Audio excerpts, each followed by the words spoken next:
করেন যে আমার ছোটো মোটো একটা খামারই মনে করেন আমি এই জায়গায় অনেকগুলো আমার হাঁস আছে। ও গতকালকেও মানা করছে ওই দুটি যেন না যায়। ঠিক আছে, আমি ধরে রাখছি। সকালে আমার হাঁসগুলো ছাড়িয়ে দিছি যে একটু পানি টানি খেয়ে চলে আসুক। ওই সময় আসছে গা মনে করেন আসর বুড় কাছে চলে গেছে। ও বুড় ওইখান থেকে দাবরা নিয়ে এসে মনে করেন আর একজনের ঘরের ভিতর ওই আমার হাঁসগুলো আশ্রা মনে করেন যে 4 দিয়ে আসে আমার ফুল মারি ফেলছে। পুকুরের মধ্যে নাড়িয়ে দিয়েছে, দুইটা মুড়ে তলা গেছে আর দুইটা মনে করেন আমার খাওয়ালের দশ থেকে আমি ফুটে নিয়ে আইছি। ঠিক আছে, পরে মনে করেন ও খুব আমার বক্সে মানে এত খারাপ ভাষায় বকাবকি করছে, ওইগুলো বাসায় বলা যায় না।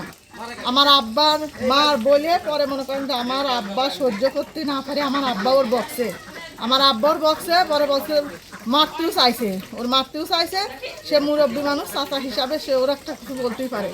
আর ও মনে করেন যে ওর বাড়িতে ওর বাপের ওরা যে সাইড দিয়ে ভাই, ওর স্বাস্থ্য ভাই, ওদের গ্রামের বউকে ডেকে নিয়ে আসে আমার মার বাসায় চুল ধরে পাড়া। কার জায়গার কথা সে বিন্দু পথ বন্ধ করে দেবো, ঘর বাইরে ভেঙে দেবো, ঘর উঠে দেবো। ঠিক আছে, আর দলের বড়াই দেখায় আমরা আমলিগ, তারা বিএনপি। আমি বলছি আমার এই আশ নিয়ে আমি কেস করব। বলে কেস করে আমার এই সিরিসিনে কেস খানা সব আমার হাতের মুঠোয়। ঠিক আছে স্যার, সেই জন্য আমি এদের বিচার চাই। আর আমার আঁশগুলো যে 4টে আঁশ মারেছে, আমার এই 4টে আঁশ আসছে গা ফিরে দিই। ও কিনে দিবি বা কীভাবে দিবি আমি ওইটা জানি না। আমার নাম রিক্তা। এটা করছে আদাই সর্দারের ছেলে, হচ্ছে গা আদাই মন্ডলের ছেলে।